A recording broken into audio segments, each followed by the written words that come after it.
오늘 말씀은 로마서 5장의 말씀으로 한 사람의 순종이라는 말씀의 제목으로 우리가 말씀 같이 나누기를 원합니다.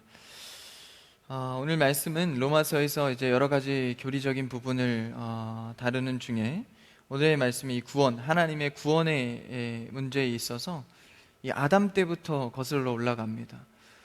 우리가 이 뒤에 요거를 꺼주셔야 될 것 같아요. 저기를 전원을 뒤에서 꺼주시면 좋을 것 같습니다. 아담의 처음에 창조의 시작부터 지금에 이르기까지, 그리고 예수 그리스도가 우리를 구원하시기까지 그 모든 과정 속에서 단순히 이 개인의 삶의 구원을 넘어서 예수 그리스도께서 우리를 향한 사랑의 크기가 어떠한지를 이 말씀 속에 담고 있습니다. 하나님께서는 우리를 구원하기를 원하십니다. 할렐루야. 우리가 그것을 믿음으로 나아갈 때 정말 우리에게 필요한 분, 오직 예수 그리스도를 바라보며 나아갈 수 있는 것이죠. 이 구원의 문제는 세상 어떤 것보다, 나의 삶의 어떤 것보다 가장 중요한 문제입니다. 아무리 내가 좋은 것을 누린다 해도 구원을 얻느냐 못 얻느냐의 문제만큼 중요하지 않을 것입니다. 그러나 세상에서 너무나도 중차대한 일들이 많다 보니까 이 구원의 은혜가 얼마나 좋은 것이고 큰 것인지를 잊고 살 때가 너무나 많습니다. 저의 신앙생활만 봐도 그렇고요. 하나님의 구원은 그래서 날마다 묵상하고 예수 그리스도 안에서 날마다 거해야 우리가 그 은혜를 누릴 수가 있습니다. 이 죄인된 속성이 하나님의 은혜를 얼마나 쉽게 잊어버리는지 하루의 삶 속에서도 많은 것들을 발견하고 회개하게 됩니다. 하나님께서는 작정하신 자에 한해서는 그의 인생 끝날까지 끝까지 견인해 가십니다. 그러니까 우리의 삶이 못났든 잘났든 우리가 하나님 앞에 열심히 예배하는 노력을 하든 안 하든 선택된 자는 반드시 구원받게 되어 있습니다. 근데 이 시간이라는 요소 때문에 우리가 일생 동안에 그 나를 선택한 것을 발견해 가는 것 뿐이죠. 하나님께서는 우리를 이미 작정하셔서 천국 백성으로 삼으신 줄 믿습니다. 우리의 이 믿음 때문에 날마다의 은혜로 살아갈 수 있는 것이죠. 그래서 우리의 노력의 여부와 상관없이 하나님은 우리를 천국 백성으로 삼아주셨다는 것입니다. 개인차는 있습니다. 신앙의 개인차요. 나는 아직 믿음에 확신이 없어. 난 알 것도 같아. 근데 다음날 되면 또 어려움 때문에 의심하기도 하고 믿음이 약해지기도 합니다. 어쨌거나 하나님의 구원은 우리를 향해서 신실하시고 그리고 작정된 구원에 따라 변치 않으시다라는 것입니다. 이것을 삶에서 깊이 깨달아갈 때 우리의 삶에 어려움과 때로는 고난과 환난이 있어도 힘이 되는 것이죠. 보증된 약속, 구원의 약속, 그것 때문에 힘을 얻는 것입니다. 그래서 우리는 어떤 판단을 해서 하나님께 이 구원을 얻을까, 어떤 결정을 할까, 이게 중요한 게 아닌 거예요. 이미 우리는 구원을 얻었습니다. 할렐루야. 그러므로 우리가 신앙생활하면서 어떻게 하면 잘할까 못할까, 어떤 선택을 할까, 이거보다도 믿음 안에 거하는 것이 중요합니다. 그러니까 우리가 신앙생활 하다 보면 이런 결정을 하면 내가 하나님 앞에 복을 받을까? 이 결정을 못해서 복을 받지 못했어. 여러분, 이런 기복적인 신앙에 의지할 것이 아니라 우리는 구원받은 자로서 내가 어떤 선택을 하든지 믿음 안에 거하면 내 삶은 형통해. 할렐루야. 이 믿음으로 나아가는 것입니다. 좀 유치한 예지만 이 백신을 맞을까 말까, 하나님 앞에 점을 쳐보는 거예요. 주님, 내가 이 1시간 기도할 때 백신을 맞을지 말지 결정해 주시옵소서. 알아서 하시면 됩니다. 그것 갖고 하나님께서 내 구원의 문제에 축복을 했다 안 했다 판단할 수 있나요? 잘못하면 점치는 신앙이 될 수 있는 거예요. 그때 백신을 맞았어야 축복인데 맞지 않았어야 축복인데, 우리 구원의 문제와 아무 관련이 없습니다. 그 선택을 어떻게 하나가 중요한 것이 아니라 내가 믿음 안에서 백신을 맞느냐, 믿음 안에서 백신을 맞지 않느냐가 중요한 겁니다. 결정은 상관이 없어요. 좀 유치한 예였긴 하지만 어떤 결정이든 마찬가지입니다. 여러분이 죄를 범하는 결정이 아닌 이상 하나님 안에서 믿음을 갖고 하는 행동들은 실수가 있어도, 그렇죠? 그러니까 사람은 부족하기 때문에 다 개인마다 죄성이 너무나도 많이 있고 부족하니까 실수를 하지 않습니까? 그 실수에 집착할 것이 아니라 우리는 믿음 안에 거하고 있느냐, 이게 중요한 것이죠. 선택보다 하나님 안에 믿음 안에 거하는 게 중요한 것입니다. 제가 얼마 전에 병원을 갔는데요. 이 병원에서 이제 좀 진료를 받고 하려고 하는데 이 가격이 좀 비싼 거예요. 그래서 제가 이제 좀 학생이고 하다 보니까 제가 좀 이렇게 할인을 해달라고 얘기를 했습니다. 잘 안 먹히는 것 같더라고요. 그래서 제가 사실 공부하는 전도사입니다. 혹시나 또 크리스찬이면 또 마음이 동할까봐 살짝 던졌어요. 근데 확실히 요새 이 기독교의 어떤 이런 위상이나 거룩함이 많이 떨어져서 이 시선이 많이 안 좋지 않습니까? 갑자기 간호사와 의사분이 눈치를 막 보더라고요. 이거 교회 가시는 분 위험한 거 아닌가? 그러고 봐선 크리스찬이 아니었던 것 같습니다. 그래서 별로 효과가 없는 거예요. 그래서 뒤돌아서면서 괜히 이거 눈치만 보였다, 차라리 얘기하지 말걸 라는 생각이 드는 거예요. 근데 오늘 말씀을 묵상하다가 그게 중요한 게 아니구나. 내가 어떤 말을 했냐 안 했냐, 어떤 선택을 했냐 안 했냐 보다 내가 믿음 안에 거하는 말과 행동을 했느냐, 이게 중요한 거구나 제가 깨달았습니다. 그래서 여러분의 말과 행동에도 너무 신앙인으로서 집착하지 않기를 축복합니다. 그때 이 말 할 걸, 하지 말 걸, 그게 중요한 게 아니라 믿음의 사람으로서 행동할 걸, 여러분 이런 고백하시기를 축복합니다. 그래서 오늘 말씀에서도 그 믿음에 연결된 하나님의 구원, 그러니까 우리가 그러한 모습 속에서 하나님의 구원을 바라봐야 하는데, 그럼 그 구원에 대해서 오늘 어떤 이 성경의 질서와 그리고 또 나아가서 우리의 삶까지 어떻게 연결되는지를 살펴보기를 원합니다. 오늘 첫 절을 한번 읽어볼까요? 로마서 5장 12절입니다. 같이요, 시작. 그러므로 한 사람으로 말미암아 죄가 세상에 들어오고 죄로 말미암아 사망이 들어왔나니 이와 같이 모든 사람이 죄를 지었으므로 사망이 모든 사람에게 이르렀느니라. 이 12절부터 시작되는 이 문구는 지금 아담과 그리스도에 대한 비유를 통하여서 구원을 설명하고 있는 장입니다. 12절에서 우리가 잘 알다시피 한 사람으로 죄가 세상에 들어왔대요. 누굴 말하는 걸까요? 아담입니다. 처음에 창조된 첫 번째 인간을 말하는 거죠. 그 한 사람 아담으로부터 뭐가 들어왔대요? 죄가 들어와서 결국은 사망에 이르게 됐다라는 것입니다.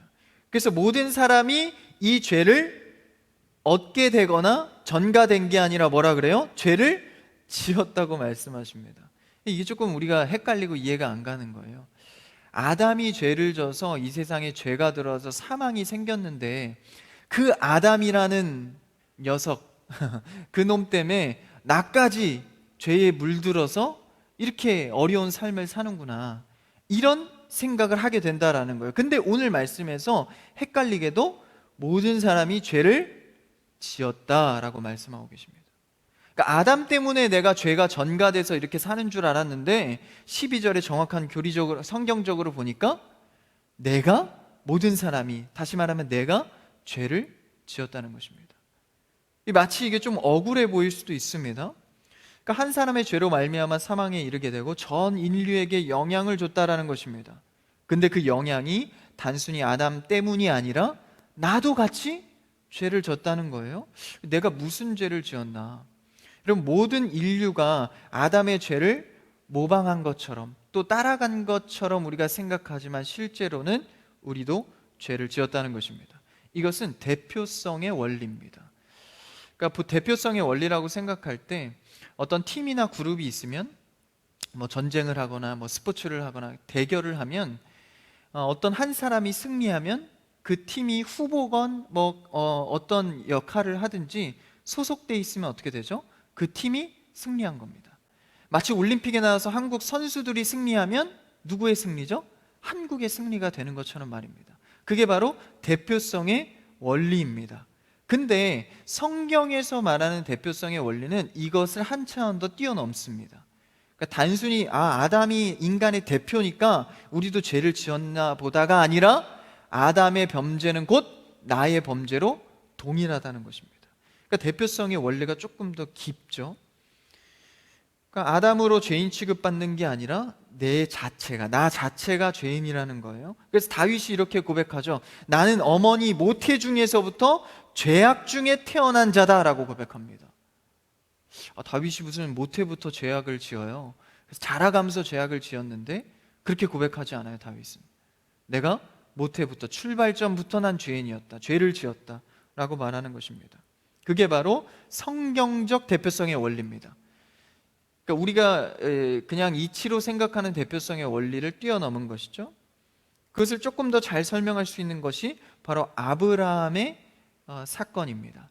아브라함이 조카가 이제 전쟁 나가서 수많은 군사를 잃고 공격당해서 완전히 압제됐을 때 아브라함이 300명이 넘는 사람들을 이끌고 가서 그 사람들을 격파하고 죽이게 됩니다. 그래서 거기서 나온 수많은 전리품들을 갖고 돌아오게 되죠. 그때 왕이 나와서 아브라함을 환영하고 맞이하게 됩니다.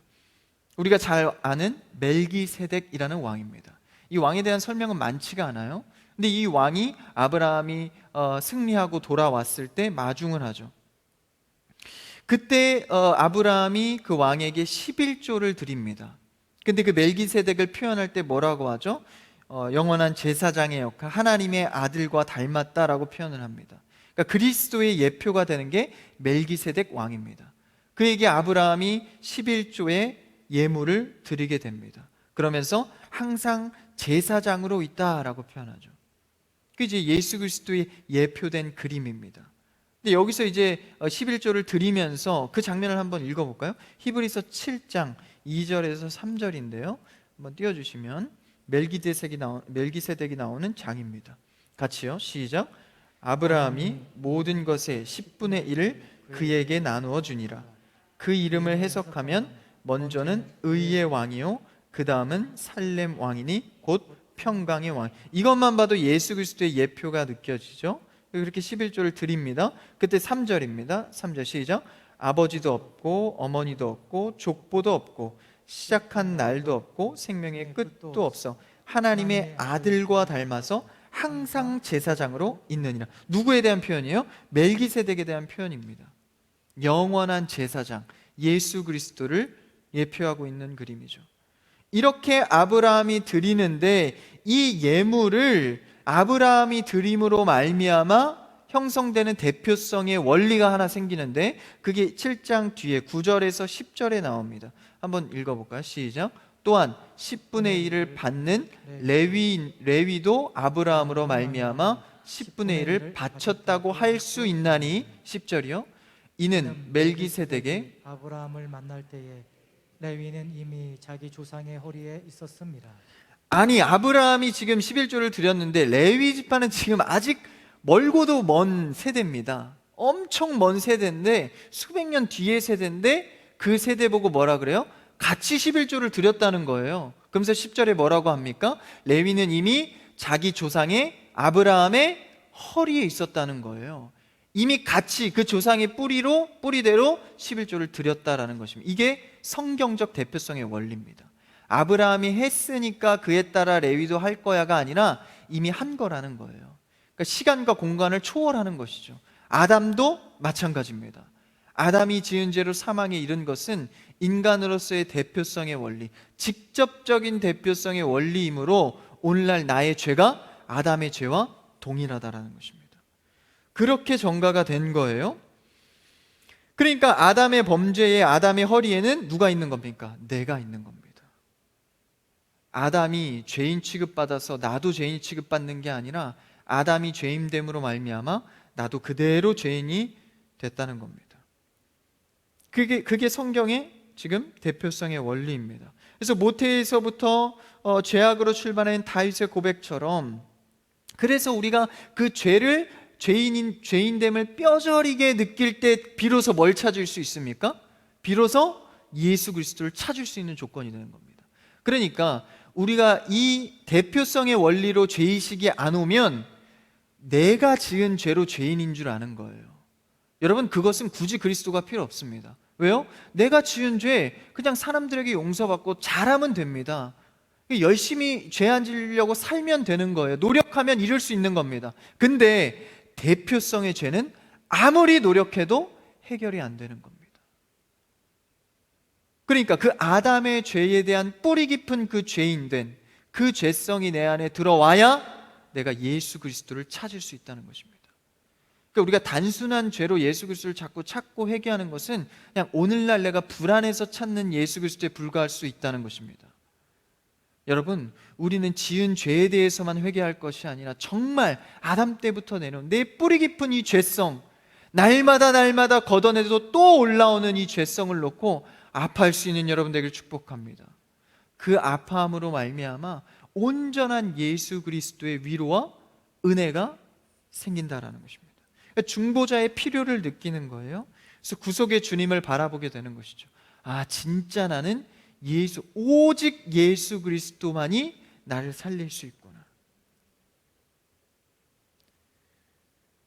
그래서 예수님께서 내 안에 그렇게 들어오셔서 구속주로 자리하게 되면 아담에서부터 생성된 그 대표성의 원리처럼 예수 그리스도의 대표성의 원리로 예수 그리스도가 승리하셨으니 나도 어떻게 되는 거예요?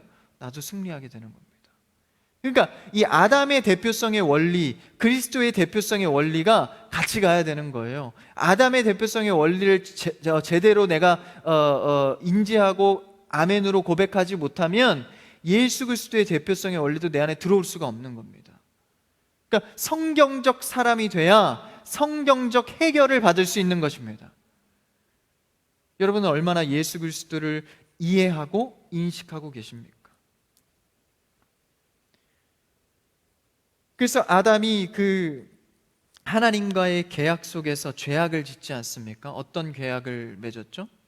선악과의 계약입니다. 야, 내가 준 이 모든 선물의 피조물들을 누려도 되는데 네가 이 과실 나는 이 나무만 건드리지 마라. 이 계약, 언약의 계약을 맺은 거예요. 근데 그 안에 뭐가 들어오죠? 이 뱀을 통해서 죄가 들어옵니다. 그래서 그 마음 때문에 계약을 파기해 버립니다. 그러니까 하나님의 통치 아래서만 행복할 수 있는 인간의 어떤 계약 모습이 뭐예요? 그게 선악과입니다. 그러니까 선악과에 손을 안 대는 것으로 말미암아 내가 하나님의 통치 아래 있어를 확인하는 게시판이 되는 겁니다. 내가 저 나무를 안 건드렸으니 하나님의 통치 안에 있어. 이걸 건드리는 순간 하나님의 통치로부터 깨지는 것이죠. 그래서 인간은 하나님의 통치 안에 있을 때만 행복할 수 있도록 창조되었습니다.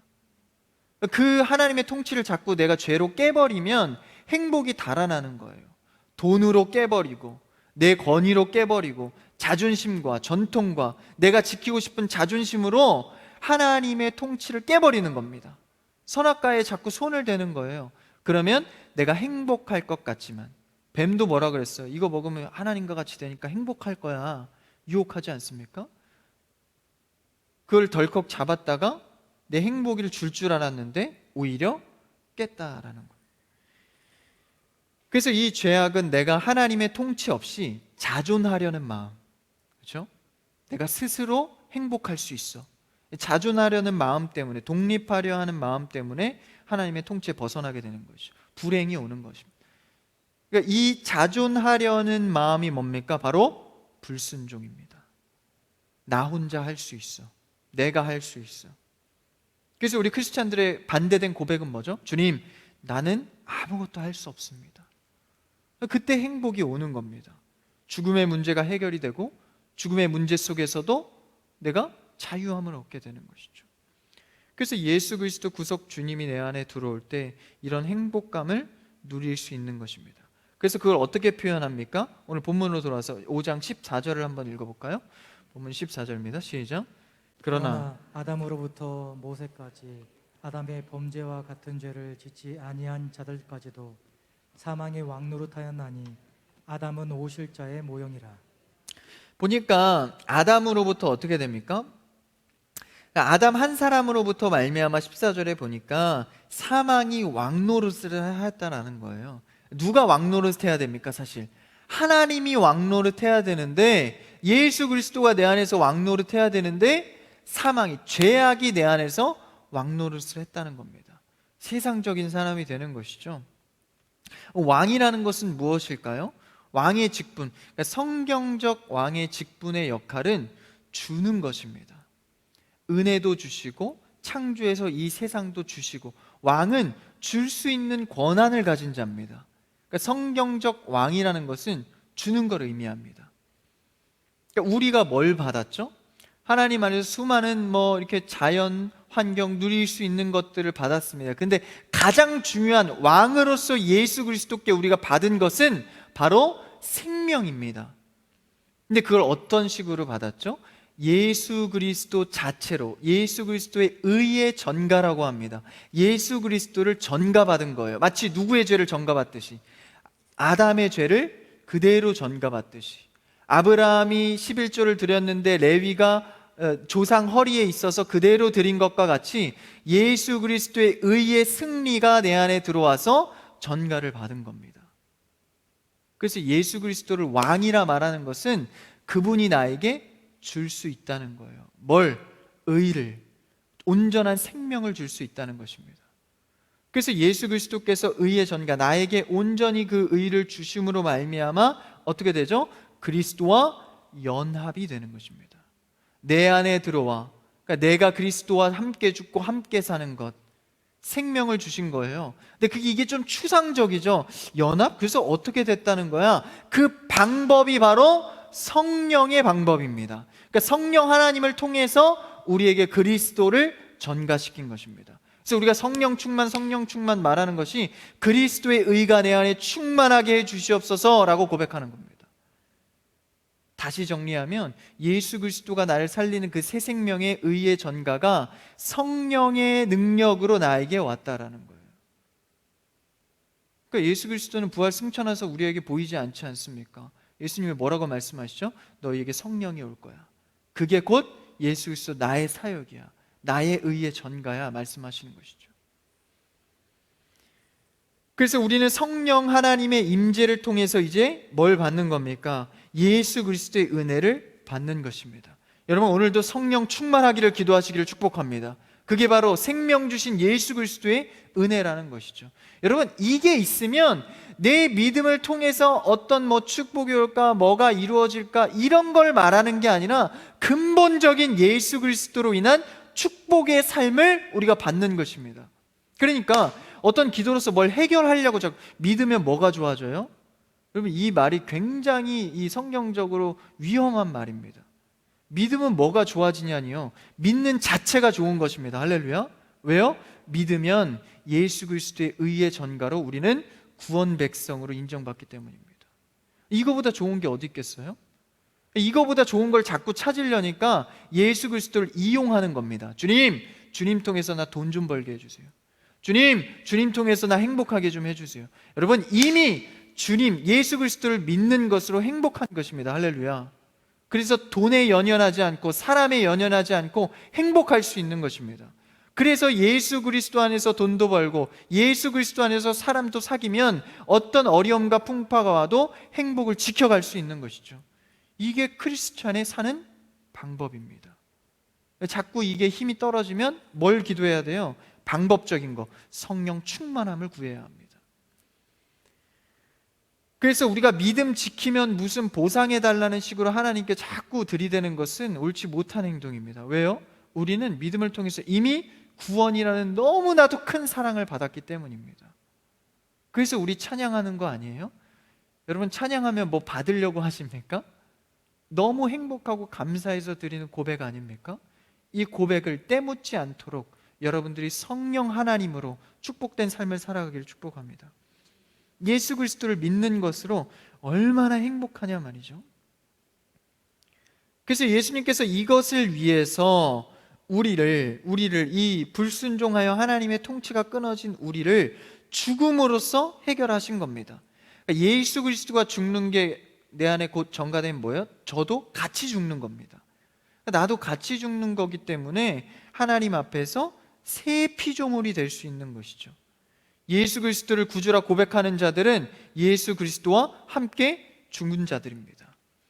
그러니까 예수님께서 아담을 통해서 이 죄를 발견한 거예요. 그래서 이 죄가 쭉 이제 인간을 통해서 이어지는데 그 꼴을 보아하니, 그 족보를 보니까 이거는 죽지 않으면 안 되는 겁니다. 그러니까 사람을 갱생시켜서 좀 발전시켜서 의에 이루게 하려고 보니까 안 되는 거예요.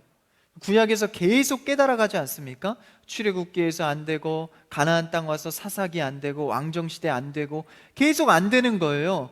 사람은 고쳐 쓰는 거 아니라 어떻게 해요? 죽여서 새롭게 쓰는 것을 알려주는 겁니다. 그래서 예수님이 우리 스스로 해결할 수 없잖아요, 그거를. 왜요? 아담으로부터 받은 게 있으니까, 아담으로부터 생긴 게 있으니까. 그러니까 우리는 스스로 안 되는 거예요. 그래서 예수 그리스도와 그 족보를 끝내서 십자가를 지시고 죽음으로 말미암아 나도 같이 죽게 되는 겁니다. 그래서 내가 예수 그리스도의 죽음으로 같이 죽어서 다시 태어나는 것이죠. 그럼 여기서 또 하나의 의문점이 생깁니다. 그럼 예수 그리스도가 그때 당시에 사람들의 죄는 이렇게 십자가로 이렇게 구원했는지 몰라도 나는 그때 당시 사람이 아니야. 그런 질문 생기지 않아요? 너무 유치합니까? 나는 2000년 후의 사람인데 2000년 전에 죽은 죄에 대해서 죽은 게 어떻게 나한테 적용이 되는가? 여러분들, 우리가 잘 한번 생각해 보면 시간이라는 것은 우리에게 필요합니까? 아니면 하나님께 필요합니까? 시간은 우리에게 필요한 겁니다. 하나님은 과거와 현재와 미래가 없으신 분입니다. 말씀하시면 그게 곧 과거고 현재고 미래입니다. 그러니까 지금 말씀하신 게 아직 이루어지지 않았는데 이루어졌다 그래요. 그러니까 시간을 갖고 있는 우리로서는 이해가 안 되는 겁니다. 그러니까 시공간이 필요 없으신 분이 하나님이십니다. 누구는 필요해요? 우리는 시간 속에 살아갑니다. 그러면 이 시간을 걷어내놓고 생각을 해보면 단번에 죽으신, 한 번에, 그러니까 예수님은 제사장 역할을 하시지 않습니까? 인간은 한계가 있어서 계속 제사장이 바뀌어요. 예수님은 한계가 없으셔서 영단번이라고 합니다. 영원을 단번에 이뤄내신 분입니다. 한 번의 완벽한 죽음으로 말미암아 영원한 예수 그리스도의 의가 생긴 거예요. 그럼 거기서 이제 시간을 걷어내면 어떻게 됩니까? 모든 인류, 아직 태어나지 않은 영원한 인류에게도 의가 적용되는 것입니다. 그러니까 시간을 통해서 자꾸 우리가 헷갈리는 것뿐이지 하나님은 시간이 없으신 분입니다. 영원하신 분. 끝도 없는 시간이 아니라 시간이 아예 없다는 거예요. 무의미하다는 것입니다.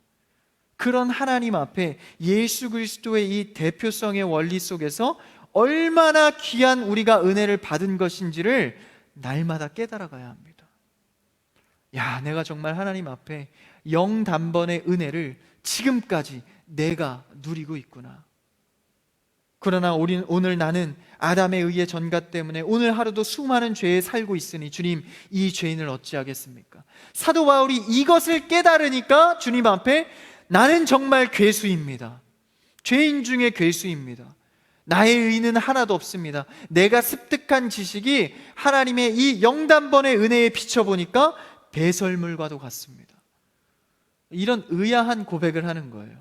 이렇게까지 뭐 할 필요 있나 하지만 이 큰 은혜가 들어오니까 이 고백을 하게 되는 것입니다. 죄된 인간은 아무 도움도 줄 수 없고 아무 의도 이룰 수가 없습니다. 그게 우리가 죽을 수밖에 없는 존재인 것이죠. 고린도후서 5장 17절에서 이렇게 말하고 있습니다. 한번 띄워주시면 같이 읽어볼까요? 시작. 그런즉 누구든지 그리스도 안에 있으면 새로운 피조물이라. 이전 것은 지나갔으니 보라 새 것이 되었도다. 우리는 죽어야만 살 수 있는 존재예요. 근데 사망으로 그냥 내달리면 지옥일 뿐이지 않습니까? 근데 우리를 예수 그리스도께서 대신 죽어줌으로 말미암아 이 사망의 문제를 해결해 주신 겁니다. 그래서 새로운 피조물이 되었다라는 것이죠. 여러분, 우리는 이 은혜 가운데에서 예수 그리스도와 함께 죽고 함께 삶으로 말미암아 오늘도 은혜와 사랑 가운데 거하는 여러분 되기를 축복합니다. 제가 주목하지 않았던 이 찬양이 있는데, 제가 뭐 그렇게 옛날 찬양이라 뭐 그렇게 많이 부르진 않았어요. 근데 말씀을 보다 보니까 이 찬양의 가사가 너무나 내 마음속에 들어오는 거예요. 전에는 몰랐습니다. 내가 그리스도와 함께 십자가에 못 박혔나니 그런즉 이제 내가 산 것이 아니요 오직 내 안에 예수께서 사신 것이라. 이제 내가 육체 가운데 사는 것은 나를 사랑하사 자기 몸 버리신 예수 위에 산 것이라. 여러분, 이 가사가 제가 이거 너무나도 깊은 가사인 거예요. 제가 이 말씀 보면서 이 가사를 고백하면서 정말 큰 은혜를 받았습니다. 여러분 한번 이 가사의 내용과 말씀의 은혜를 생각하면서 같이 찬양하기 원합니다. 우리 한번 고백할 때 예수 그리스도의 영단번의 은혜를 생각하면서 같이 찬양합시다.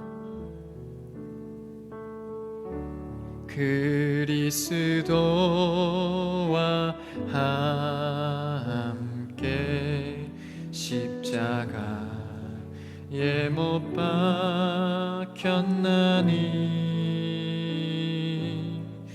그런즉 이제 내가 산 것 아니요 오직 내 안에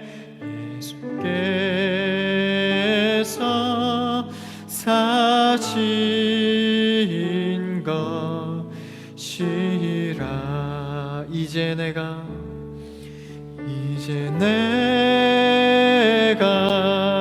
육체 가운데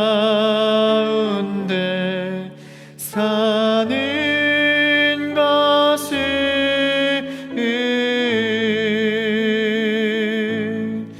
나를 사랑하사 자기 몸 버리신 예수 위해 산 것이라. 아멘. 오직 내 안에 계신 예수 그리스도가 사는 것으로 말미암아 내가 새로운 피조물이 되었습니다. 이런 괴수보다 못한 이 죄인이 예수 그리스도의 그 크신 그 공로와 은혜로 살게 되었으니 여러분 이것을 통하여서 무엇을 더 얻기를 원하십니까? 우리는 믿음의 구원을 통하여서 충분한 은혜를 누린 자인 줄 믿습니다.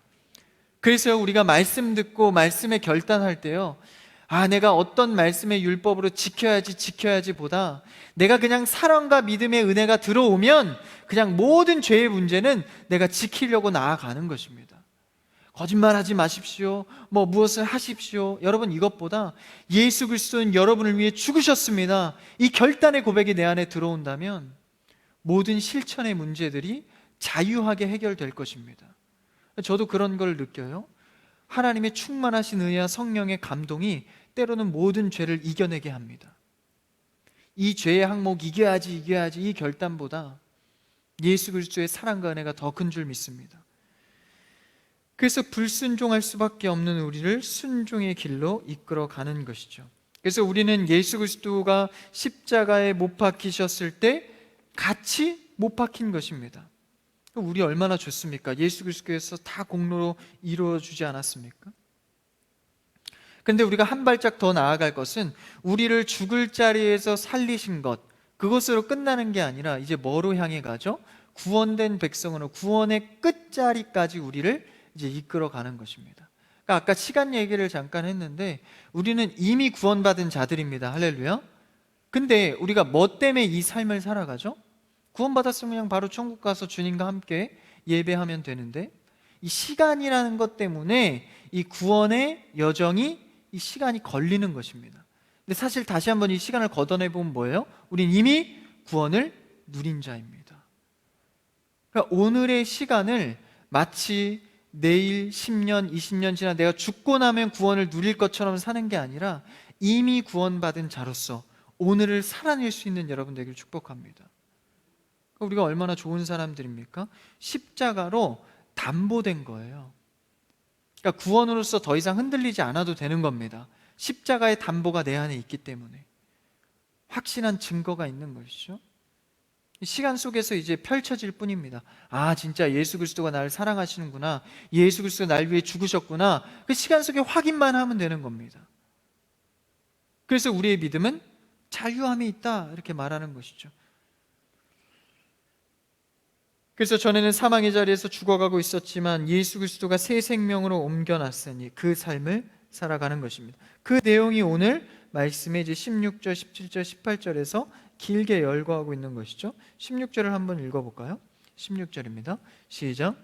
또 이 선물은 범죄한 한 사람으로 말미암은 것과 죄송합니다. 15절을 안 읽었죠? 읽었나요? 15절을 읽고 가겠습니다. 15절이요. 시작. 그러나 이 은사는 그 범죄와 같지 아니하니 곧 한 사람의 범죄를 인하여 많은 사람이 죽었은즉 더욱 하나님의 은혜와 또한 한 사람 예수 그리스도의 은혜로 말미암은 선물은 많은 사람에게 넘쳤느니라. 한 사람으로 범죄가 들어온 것처럼 한 사람 예수 그리스도, 두 번째 아담이죠. 마지막 아담 예수 그리스도의 은혜로 우리는 구원의 선물을 받은 겁니다. 많은 사람들에게 넘쳐난 거예요. 이 선물은 또 어떻게 됩니까? 16절이요. 시작. 또 이 선물은 범죄한 한 사람으로 말미암은 것과 같지 아니하니 심판은 한 사람으로 말미암아 정죄에 이르렀으나 은사는 많은 범죄로 말미암아 의롭다 하심의 이름이니라. 의롭다 함의 이 이름이 예수 그리스도 이름을 말하고 있죠. 그 다음 17절에 같이 시작. 한 사람의 범죄로 말미암아 사망이 그 한 사람을 통하여 왕노릇하였은즉 더욱 은혜와 의의 선물을 넘치게 받는 자들은 한 분 예수 그리스도를 통하여 생명 안에서 왕노릇하리로다. 예수 그리스도가 내 안에 들어와서 이제는 사망이 왕노릇하지 못하고 예수 그리스도가 왕노릇한다는 거예요. 그게 곧 누가 왕노릇한다는 겁니까? 내가 왕노릇한다는 겁니다. 이 죄인밖에 안 되는 자가 예수 그리스도가 내 안에서 살아 계시면 내가 왕노릇한다는 거예요. 근데 이걸 착각하죠. 세상 굴림에서 내가 그럼 왕노릇하는 거냐? 제자들이 한 질문 아닙니까? 우리 언제 저 로마를 점령해서 왕노릇해요? 예수님이 제 느낌이에요. 한심해 하면서 말씀하지 않습니까? 야, 그거를 내가 하려고 한 게 아니야. 그 왕노릇이 아니야. 말씀하지 않습니까?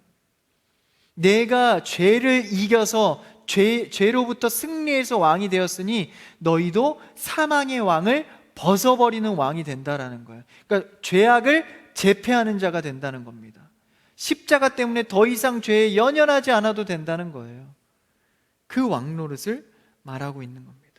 우리는 예수 그리스도를 통하여서 세상 죄로부터 왕노릇하는 자인 줄 믿습니다. 이 얼마나 좋은 겁니까? 여기다 자꾸 군더더기를 붙여요. 왕노릇하면 그럼 뭐가 좋은데요? 뭐 주는데요? 뭐 축복 주는데요? 군더더기 붙일 필요 없습니다. 그 자체로 가장 큰 것을 받은 것이죠. 그래서 18절에 보니까 그런즉 한 범죄로 많은 사람이 정죄에 이른 것 같이 한 의로운 행위로 말미암아 많은 사람이 의롭다 하심을 받아 생명이 이르렀다는 것입니다. 그것이 곧 나를 생명으로 인도했다는 거예요. 그 왕노릇하게 하는 것이 나를 생명의 자리를 옮겼다는 것입니다. 여러분, 이것보다 더 좋은 것이 어디 있습니까? 여러분, 예배드리고 교회 나와서 신앙생활하면서 뭘 더욱 받으려 하십니까? 여러분, 새 생명을 주신 하나님 앞에 기쁨과 감사에 찬양하는 여러분 되기를 축복합니다. 그러면 우리에게 돈의 문제, 인간의 문제, 여러 가지 문제들은 그냥 따라오는 것이죠. 해결이 되는 것입니다. 그래서 우리는 이제 영생에 이른 자로서 새 사람이 충만한 삶을 이제 살아가야 되는데, 그럼 이제 삶의 문제가 남아 있습니다. 어떻게 살아갈 것인가? 어떤 풍성한 삶을 살아요? 21절에 보니까 이는 죄가 사망 안에서 왕노릇하는 것 같이 은혜도 또한 의로 말미암아 왕노릇하여 우리 주 예수 그리스도를 말미암아 영생에 이르게 한다. 그럼 이 풍성한 삶, 이제 삶의 문제는 어떻습니까? 19절을 한번 읽어볼까요? 오늘 본문 19절입니다. 시작. 한 사람이 순종하지 아니하므로 많은 사람이 죄인 된 것 같이 한 사람이 순종하심으로 많은 사람이 의인이 되리라. 이 일들이 왜 벌어졌습니까? 죄악 때문에 왜 우리가 이렇게 아파합니까? 하나님의 통치권에 벗어났던 불순종, 내가 자립할 수 있을 거란 그 구원과 믿음과 은혜 가운데 내 힘이 조금은 들어가겠지라고 생각했던 그 불순종, 통치를 끊어냈던 불순종, 그것 때문에 범죄가 일어난 건 아닙니까? 그걸 뭐라고 표현해? 19절에 한 사람이 순종하지 아니함으로, 불순종이지 않습니까? 많은 사람, 우리까지 죄인이 된 것처럼 예수 그리스도 그 한 사람은 순종함으로 말미암아 의인이 되었다라는 것입니다. 많은 사람이 의인이 됐다는 거예요. 그러므로 오늘날 우리는 이제 예수 그리스도를 통하여서 의인이 되었으니 어떤 삶을 살아가야 합니까? 바로 순종의 사람이 되어야 합니다. 여러분, 얼마나 하나님 앞에 순종하고 계십니까? 예수 그리스도를 왕으로 보시면 모든 삶에서 걸림이 옵니다. 신앙적 양심이 이제는 발동을 하는 거예요. 내 삶에 최우선순위는 예수 그리스도야. 이게 뭐죠? 예수 그리스도를 왕으로 모신 상태입니다. 어떤 게 와도 예수 그리스도가 먼저, 예배가 먼저, 주께 찬양하는 게 먼저, 주님을 위해 경배하는 게 먼저가 되는 거예요. 왕으로 모셔졌으면 이제 뭘 해야 됩니까? 순종을 해야 됩니다. 이제 걸려오는 거예요. 어떤 문제가 오면 왕 대신 예수 그리스도가 먼저. 예수 그리스도를 생각하면 이런 말을 하면 안 되지, 이런 행동은 하면 안 돼. 다 걸려 들어오는 거예요. 여기서 모두 다 순종합니까? 순종 안 하는 게 많다라는 거예요. 그러니까 왕으로 모신 자리가 자꾸 벗어나는 겁니다. 한 사람의 순종으로 말미암아 수많은 열매를 낳는 겁니다. 여러분, 신앙생활하고 일생 동안에 많은 열매를 낳기를 원하십니까? 순종의 사람 되시기를 축복합니다. 이 걸려올 때 순종하는 겁니다. 나는 그래도 이 의를 지켜간다. 그럴 때, 이 순종의 사람이 될 때 내 삶에 뭐가 생깁니까?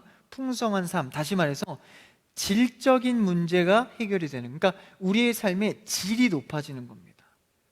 요새는 우리가 잘 살다 보니까 음식을 먹을 때도 예전에 저는 못 사는 세대는 아니지만 예전에는 질보단 뭐죠? 양, 많이 먹어야 돼. 근데 요새는 뭐죠? 양보단 하나를 먹어도 좋은 거를 먹자. 질이 우선 아닙니까? 그게 더 수준 높은 삶의 가치잖아요. 근데 신앙도 마찬가지라는 거예요. 질적으로 좋은 삶을 살기 위해선 우리가 많이 누리는 것 말고요, 순종의 사람이 되어야 합니다. 순종 문제 하나만 해결돼도 이게 우리의 신앙에 굉장히 질 높은 신앙생활을 할 수 있다는 겁니다. 예수 그리스도도 십자가의 순종을 통해서 우리에게까지 그 큰 의가 이루어지지 않았습니까? 그러니까 십자가를 묵상할 때 우리가 너무 그 고통, 힘듦, 어려움, 그래서 나도 그 고통을 지어야 되나, 뭐 이런 쪽으로만 묵상을 하는데, 그게 아니라 십자가의 핵심은 뭐죠? 바로 순종입니다. 예배보다 제사보다 순종이 낫다고 말할 정도로 이 십자가의 핵심은 순종입니다. 예수 그리스도가 하나님의 뜻을 이루기 위해서 순종한 사건. 여러분, 그 순종을 닮아가기를 원합니다. 그 순종의 모습을 묵상할 때 우리의 삶에, 오늘 이 밤에도 기도할 때 성령 하나님께 주님, 순종할 수 있는 마음을 회복시켜 주시옵소서. 그 기도하는 겁니다. 말세의 징조가 뭐라고 합니까? 불순종이라고 합니다. 이 땅 가운데에서 교회가 어렵다, 진리가 무너진다 할 때 그 출발점을 다 불순종입니다. 타락의 외적 모습이죠. 우리는 순종의 싸움에서, 내면의 신앙의 싸움에서, 이 순종의 싸움에서 승리해야 합니다. 갈등하고 싸우고, 이 가치 갈등 아닙니까? 근데 우리는 걱정할 것이 없습니다. 날마다 성령의 도우심을 따라, 할렐루야, 성령의 말하게 하심을 따라 결정하면 되는 것이죠. 순종하지 못하는 것은 성령이 없기 때문입니다. 오늘 이 밤 성령 충만함으로 순종의 사람 될 수 있기를 축복합니다. 예수 그리스도가 못 박히실 때 나도 못 박혀 같이 죽었으니 이제는 주님 앞에 순종하기를 원합니다. 내가 예수 그리스도를 왕으로 모시기로 결단했으니 주님, 내가 순종하기를 원합니다. 우리가 오늘의 말씀을 통하여서 순종의 사람으로, 또 오늘 이 밤 기도할 때 순종의 회복이 있는 이 밤 되기를 주님의 이름으로 축복합니다. 기도하겠습니다.